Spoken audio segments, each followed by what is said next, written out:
প্রিয় শিক্ষার্থী বন্ধুগণ, তোমরা নিশ্চয়ই ভালো আছো।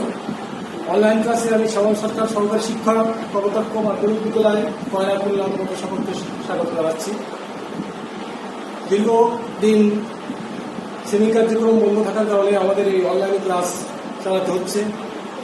আমাদের এই অনলাইন ক্লাসের মাধ্যমে আমাদের শিক্ষা ব্যবস্থাকে সামনের দিকে ত্বরান্বিত করতে হবে এবং আমাদের এই কঠিন একটা পরিস্থিতি করোনাকে মোকাবিলা করার পরে আমরা খুব শীঘ্র শ্রেণীকক্ষে ফিরে আসার চেষ্টা করছি। এখন আমরা আপাতত এই অনলাইন ক্লাস সহ বিভিন্ন লিঙ্কের মধ্যে ক্লাস দেখে আমরা শিক্ষা ব্যবস্থাকে স্বচ্ছ রাখতে চেষ্টা করব এবং করোনা থেকে আমরা সজাগ থাকবো। ফ্যামিলির প্রত্যেকটা মেম্বারকে আমরা সজাগ রাখবো। এখন আমরা মূল পাঠদানে চলে যাই। আমরা তাহলে মাল্টিমিডিয়া ক্লাসে চলে যাই।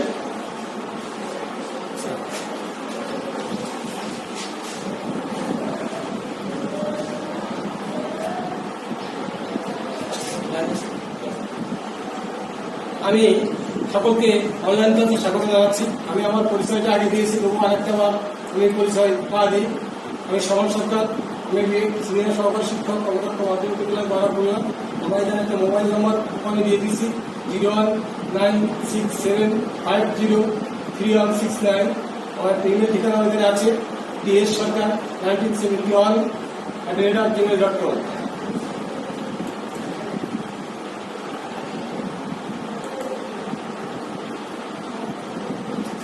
আজকে পাঠ শুনলাম।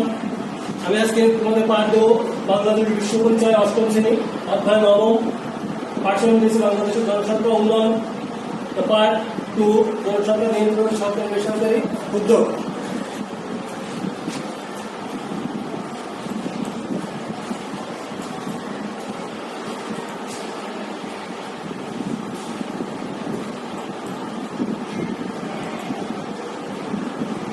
এখানে আমরা কতগুলো ছবি দেখি, ছবিগুলো দেখি বিরাট থেকে বিভিন্ন বিভিন্ন রকম ছবি থেকে বিভিন্ন থেকে বিভিন্ন ছবি আমরা দেখি। ছবিতে তোমরা কি দেখতে পাচ্ছ?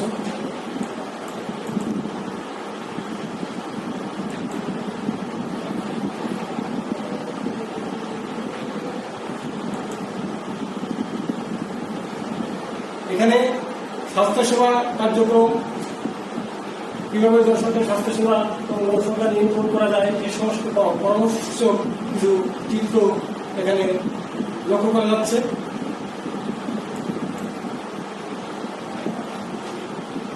এখন দেখো গর্ভবতী মায়েদের সুশিক্ষা বা তাদের স্বাস্থ্য বা পরিবার কিভাবে ছোট রাখা যায় পরামর্শ সূচক বিভিন্ন চিত্র আমি এখানে উপস্থাপন করেছি।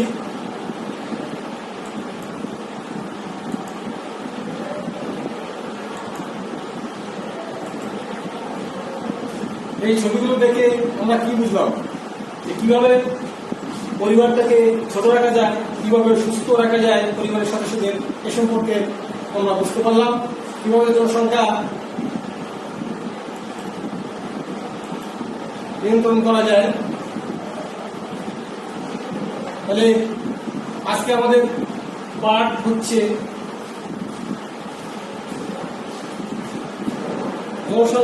বাংলাদেশের জনসংখ্যা উন্নয়ন, জনসংখ্যা নিয়ন্ত্রণে সরকারি বেসরকারি উদ্যোগ। এই পাঠে আমরা যে শিখন ফল পাবো, শিখন ফলগুলো আমরা লক্ষ্য করি। জনসংখ্যা নিয়ন্ত্রণে সরকারি বেসরকারি সংস্থা বিভিন্ন কার্যক্রম ব্যাখ্যা করতে পারবে। জনসংখ্যা নিয়ন্ত্রণে বেসরকারি সংস্থার কার্যক্রম মূল্যায়ন করতে পারবে। আমরা এগুলো দেখলাম, শিখন ফল দেখলাম।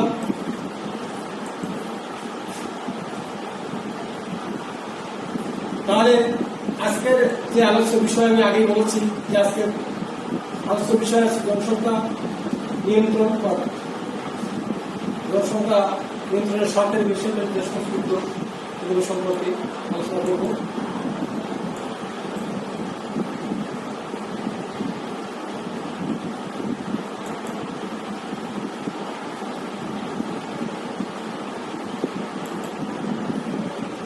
জনসংখ্যা নিয়ন্ত্রণে দেখো প্রাথমিক গণশিক্ষাকে অগ্রাধিকার দেওয়া হয়েছে।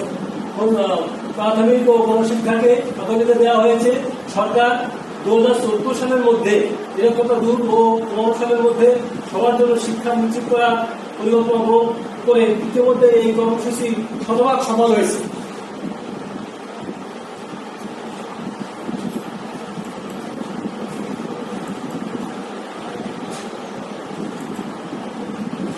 জনসংখ্যা নিয়ন্ত্রণের প্রসারের জন্য ব্যাপক কর্মসূচি গ্রহণ করেছে। যেমন প্রাথমিক থেকে মাধ্যমিক স্তর পর্যন্ত শিক্ষার্থীদের বিনামূল্যে পাঠ্য বই সরবরাহ এবং ষষ্ঠ থেকে দ্বাদশ শ্রেণী পর্যন্ত মেয়েদের উপযুক্ত প্রদান করেছে সরকার।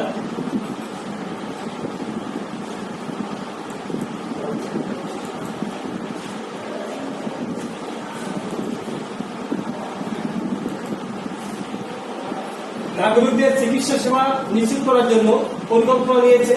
একই সঙ্গে পরিবার ছোট রাখার জন্য স্বাস্থ্য ও পরিবার কল্যাণ কার্যক্রম চালু করেছে সরকার।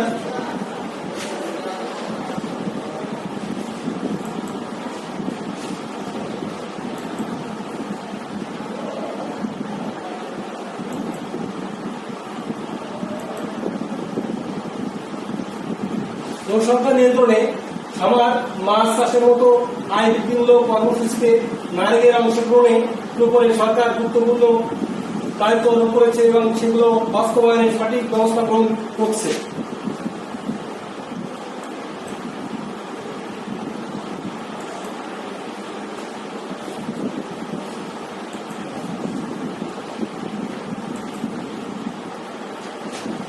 কারু শিল্প, কুটির শিল্প ও নারীর বর্তমানে বেশি সংখ্যার অংশ নিচ্ছে, যা জনসংখ্যা নিয়ন্ত্রণের গুরুত্বপূর্ণ ভূমিকা রাখছে। সবই সরকারি পরিকল্পনা, যাতে নারীকে সঠিক কাজে যদি ব্যবহার করা যায় তাহলে জনসংখ্যা নিয়ন্ত্রণে থাকবে। তাই সরকার এই সমস্ত পরিকল্পনা গ্রহণ করেছে।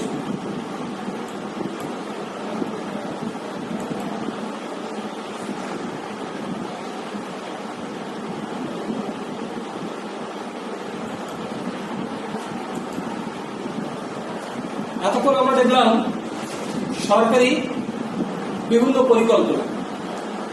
বেসরকারি যে সমস্ত পরিকল্পনাগুলো আছে সেগুলো আমরা লক্ষ্য করি যে বেসরকারি কি পরিকল্পনাগুলো আছে।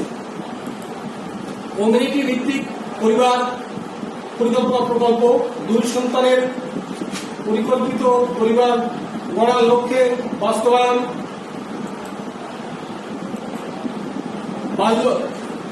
বাল্যবিবাহ রোধের উদ্বুদ্ধকরণ, প্রশিক্ষণ কার্যক্রম চালু, এগুলো সবই বেসরকারি উদ্যোগ।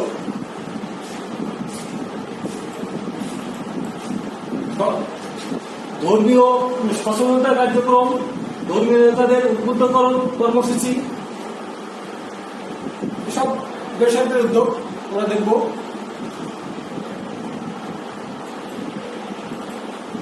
পরিবার ছোট রাখার জন্য কিছু চিত্র আমরা দেখি যে পরিবার ছোট রাখার জন্য যে সমস্ত চিত্রগুলো, বিভিন্ন পরামর্শ চিত্র পরিবার ছোট রাখার জন্য পরামর্শ দিচ্ছি। বিভিন্ন আমাদের পরিবার কর্মীরা যারা থাকে তারা কিভাবে পরিবারকে ছোট রাখা যায়, কিভাবে তাদেরকে ছোট বাচ্চাদের সচেতন করে তাদেরকে কিভাবে মানুষগুলো গড়ে তোলা যায়, সে সমস্ত পরামর্শ দিচ্ছে। এই চিত্রগুলো কিন্তু দেখি। পরিবার পরিকল্পনা পদ্ধতিগুলো মানে আমাদের পরিবার ছোট রাখার জন্য পরিবার পরিকল্পনা যে সমস্ত পদ্ধতি আছে সেগুলো আমরা বিভিন্ন কমিউনিটি সেন্টার পরিবার কল্যাণ কর্মীদের কাছ থেকে পাবো। মা ও শিশুদের স্বাস্থ্য রক্ষার জন্য কি করণীয় সে সম্পর্কে প্রশিক্ষণ বা বিভিন্ন উপদেশমূলক কার্যক্রম চালাচ্ছে, এগুলো আমরা এই চিত্র দেখতে পাচ্ছি।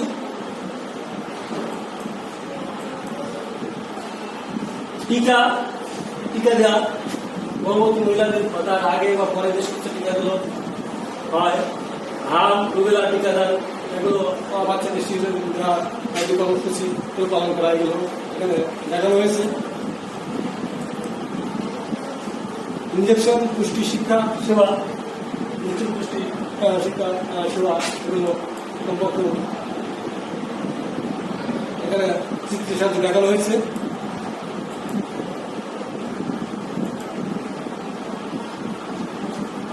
দুই সন্তানের পরিকল্পিত পরিবার গড়ার লক্ষ্য বাস্তবায়ন কিভাবে করা যায়, দেখো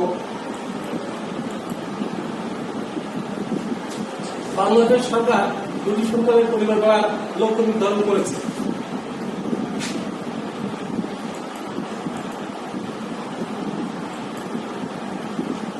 বেসরকারি সংস্থা পরিবার পরিকল্পনা পদ্ধতি গ্রহণে জনগণকে উদ্বুদ্ধ করছে।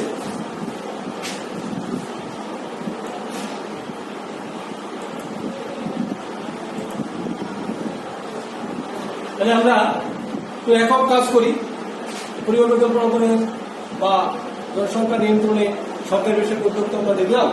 আমরা কিছু কাজ করি, প্রত্যেকে ব্যক্তিগতভাবে কাজ করি, কেউ কারো সাহায্য নেব না। আমরা ছোট পরিবারের 3টি সুবিধা লিখো। একটা ছোট পরিবার যে সুবিধাগুলো আছে তা থেকে অনেক সুবিধা আছে ছোট পরিবারে, তা থেকে আমরা 3টি সুবিধা শাসা খাতা লিখে ফেলবো, জট করে লিখে ফেলবো।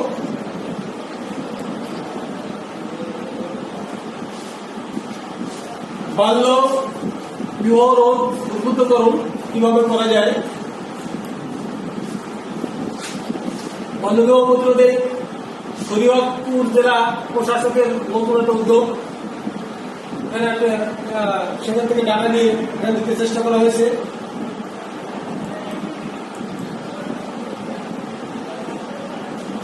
উদ্বুদ্ধকরণ বাল্য বিবাহকে না বলুন।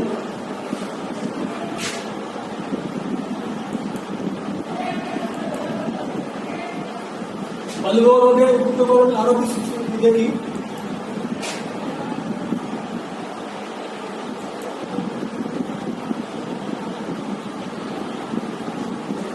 বিভিন্ন প্রশিক্ষণ কার্যক্রম মাধ্যমে বাল্য বিবাহ উদ্বুদ্ধ করা যায়।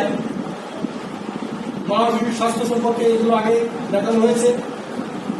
টিকা বা ক্যাপসুল, ভিটামিন এ ক্যাপসুল, যেগুলো আমরা এখন স্বাস্থ্যকর্মীরা দিয়ে থাকে, এগুলো এখানে চিত্রের সাথে দেখানো হয়েছে।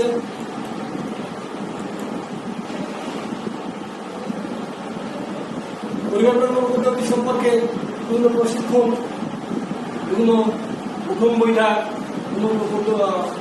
করা যেতে পারে, সেগুলো এখানে দেখানো হয়েছে।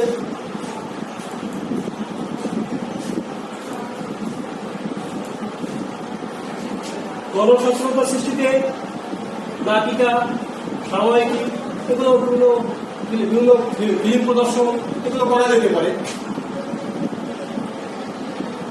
মানুষকে সচেতন করার জন্য।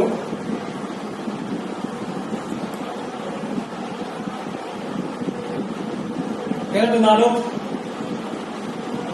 অবশ্য চিত্রের সাথে দেখানো হয়েছে। নাটক দেখানো সম্ভবত ব্যক্তিদের সাথে জানানো হয়েছে যে কিভাবে গণসচেতনতা সৃষ্টি করে নাটিকা সবাইকে করা যায়।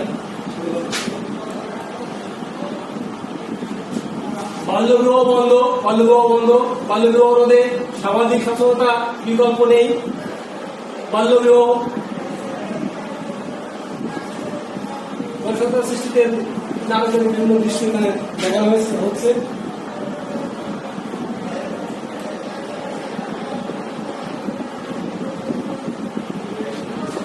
বাল্য বিবাহ কেন বন্ধ করতে হবে? বাল্য বিবাহ নিরোধ আইন 1929 ধারা 4 অনুযায়ী 18 বছরের নিচে কোনো মেয়ের এবং 21 বছরের নিচে কোনো ছেলের বিয়ে দেওয়া আইন দণ্ডনীয় অপরাধ। 18-এর আগে মেয়ের বিয়ে হলে কি হবে দেখো এখানে, সেগুলো চিত্রের সাথে দেখানো হয়েছে। মেয়েরা পড়ালেখার সুযোগ পাবে না, শিশুরা তাদের মানবাধিকার যেমন শিক্ষা, সুস্বাস্থ্য, পুষ্টি, সুরক্ষা থেকে বঞ্চিত হবে। মেয়েরা পারিবারিক সমস্যার শিকার হতে পারে। অপরিণত বয়সে গর্ভধারণ করলে মা ও শিশুর ভয়ের মৃত্যুর ঝুঁকি থাকে। শিশুর ওজন কম, অপুষ্টি হতে পারে। মেয়েদের পাচার হওয়ার ঝুঁকি বেড়ে যায়। তারা শিশু শ্রম বা যৌনকর্মের মতো পেশায় জড়িয়ে যেতে পারে। অসুরক্ষিত যৌন সম্পর্কের কারণে বিভিন্ন যৌন রোগে আক্রান্ত হওয়ার ঝুঁকি থাকে। 18-এর আগে মেয়েদের বিয়ে না হলে কি হবে?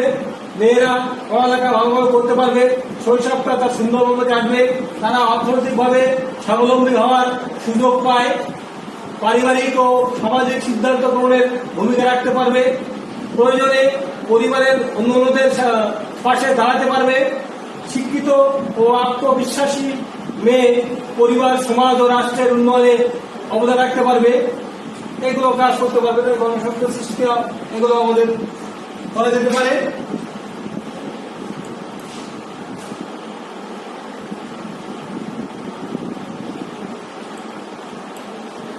বাল্যবিবাহের কারণে মধ্যবিত্তের শতকরা যে শতভাগ নারী শিক্ষিত হতে যাচ্ছে, বাল্যবিবাহ নয়, সময় যে সমস্ত ব্যবস্থাগুলো গ্রহণ করলে কি হতে পারে, এগুলো আমি চিত্র সচেতন দেখানোর চেষ্টা করেছি।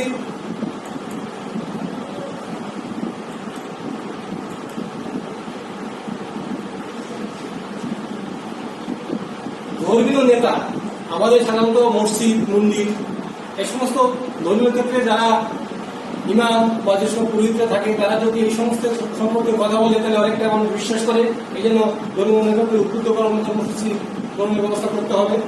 এখানে ধর্মীয় নেতারা জনসংখ্যা হ্রাসের ক্ষেত্রে ভূমিকা পালন করছে, তার চিত্র এখানে দেখানো হয়েছে। এতক্ষণ আমরা সরকারি বেসরকারি বিভিন্ন উদ্যোগ জনসংখ্যা নিয়ন্ত্রণে আমরা দেখলাম। এখন আমরা একটু কিছু কাজ করি, জোড়ায় কাজ, দুজন মিলে আমরা কাজটা একে অপরকে সহায়তা করবো। জনসংখ্যা নিয়ন্ত্রণে বেসরকারি সংস্থা গৃহীত বিভিন্ন কার্যক্রম কি কি, তোমরা দুইজন পার্টনারশিপের সঙ্গে নিয়ে খাতায় লিখে পেলাম।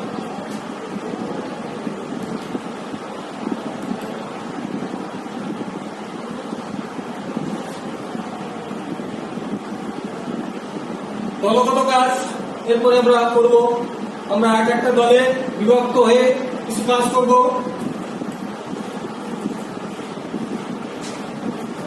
জনসংখ্যা নিয়ন্ত্রণে বেসরকারি সংস্থার কার্যক্রম মূল্যায়ন করো। আমরা দলগতভাবে কাজটা করে ফেলি।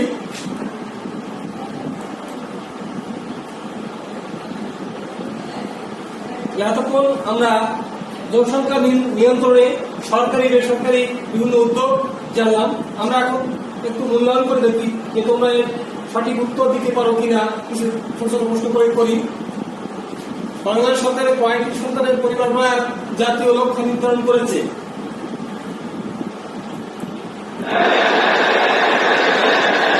নিশ্চয়ই তোমরা এটা জানো, 2টি। বেসরকারি উন্নয়ন সংস্থাগুলো কোন ক্ষেত্রে গুরুত্বপূর্ণ ভূমিকা রাখছে?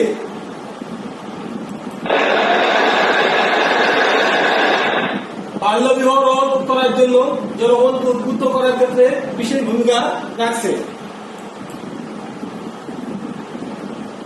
3 নম্বর হচ্ছে ধর্মীয় নেতা কোন ক্ষেত্রে ভূমিকা রাখতে পারে? জনসংখ্যা হ্রাসের ক্ষেত্রে ভূমিকা রাখতে পারে।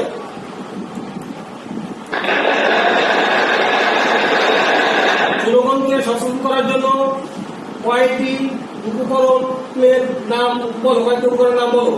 এই উপকরণগুলো তোমরা নিশ্চয়ই আগে আলোচনা হয়েছে। তো পরিবার পরিকল্পনা বিষয়ে সময় কি, poster, calendar, chart, news letter, documentary film, এগুলো নাম বলা যেতে পারে। বেসরকারি সংস্থাগুলো বিশেষজ্ঞরা কোন কোন পদ্ধতি সম্পর্কে জনগণকে প্রশিক্ষণ করছে?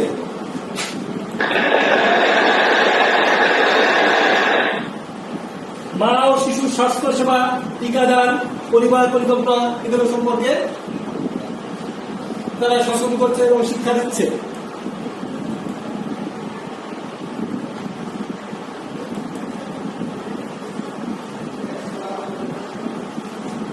জনসংখ্যা নিয়ন্ত্রণে গণস্বাস্থ্য সৃষ্টিতে তুমি কিভাবে ভূমিকা রাখতে পারো ব্যাখ্যা করে তোমাদের আগামী দিনের ক্লাসের জন্য এটা থাকছে। বাড়িতে তোমরা খাতায় লিখে নিয়েছে যে জনসংখ্যা নিয়ন্ত্রণে গণস্বাস্থ্যতা সৃষ্টিতে তুমি কিভাবে ভূমিকা রাখতে পারো, ব্যাখ্যা করো। এতক্ষণ মাল্টিমিডিয়া ক্লাসে তোমাদেরকে সকলের দৃষ্টি আকর্ষণ করতে পেরেছি বলে আমি মনে করি। এবং জনসংখ্যা নিয়ন্ত্রণে সরকারি এবং বেসরকারি যে উদ্যোগের কথাগুলো বলা হয়েছে, তোমরা এগুলো নিশ্চয়ই স্মরণ করবে। এগুলো শুধু স্মরণ করা নয়, এগুলো আমাদের এলাকায় যাতে সঠিকভাবে বাস্তবায়ন হয় তাতে তোমরা ভূমিকা রাখবে এই আশাবাদ ব্যক্ত করে এই করোনাকালীন সময়ে সকলকে সুস্বাস্থ্য কামনা করে আগামী দিনে শিক্ষা ব্যবস্থাকে সামনের দিকে এগিয়ে নেওয়ার জন্য সকলকে আহ্বান জানিয়ে আমি আমার মাল্টিমিডিয়া ক্লাস এখানে শক্তি ঘোষণা করছি। সকলকে ধন্যবাদ।